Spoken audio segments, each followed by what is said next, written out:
Palagi na lang bang pritong tilapia ang ulam nyo? Subukan nyo po ito. Napakadali lang at masarap.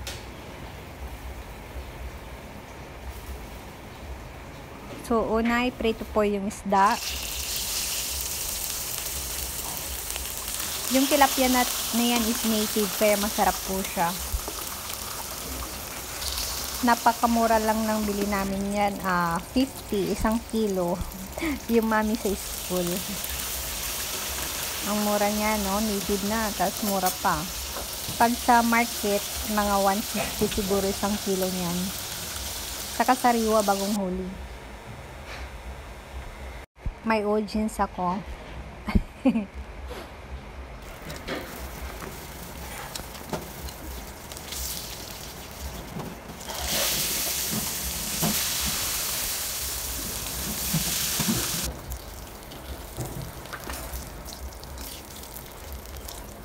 So, after mapritong lahat, magisa na po tayo.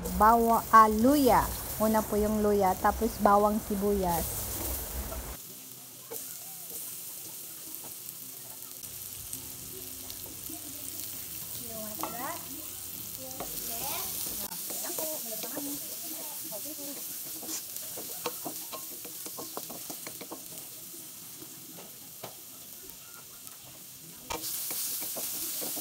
Tapos next yung kamatis.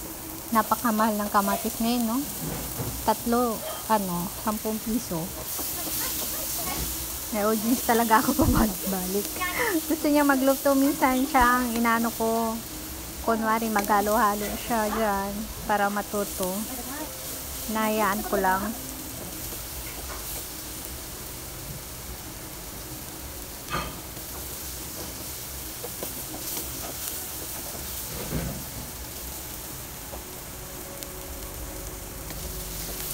So, igisa lang yung kamatis hanggang lumambot po.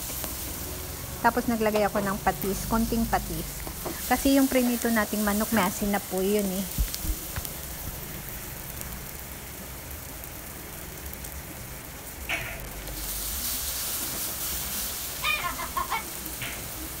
So, ilagay natin yung gata. Itong gata po, ready-made na to. Or nasa pack po. 1 cup po yun. Yung Coco Mama po ata yung brand na yun.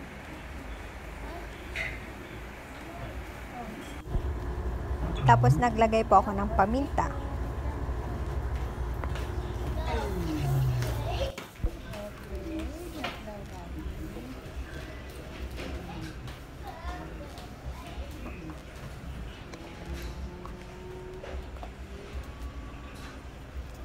Naglagay ako ng konting asin, suka. Huwag pong hahaluin yung kapag hindi kumulo yung suka. Tapos chili powder.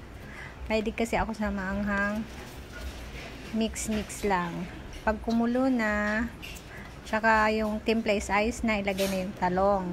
2 peraso lang po yung talong. Pero mahahaba po sila.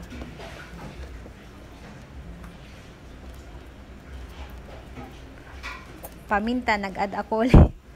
Balik kasi kami talaga sa maanghang po. Tapos 2 siling haba. Kapag luto na yung talong, pwede nang idagdag yung tilapia.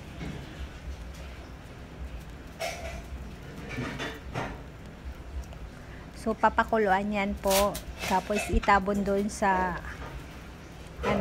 nagawa nating mixture para manot yung lasa. After nyan, pag kumukulo-kulo na, dagdagan natin ng pechay. Sobrang mahal din ng pechay ngayon. 10, 2 lang. Ano ba yun? Hindi ko tali ba yun o ano? 2, basta 2 siya. Yan. Tapos pakulan na natin. Para maluto yung pechay. Super dali niya, no? Yan. Luto na. Kung masarap, yung asawa ko na lang humusga. Wala namang hindi inubos niya na niluto ko. Ubos uli ang ulam at kanin. Try nyo po. Super dali lang po niya. Sarap, Dad.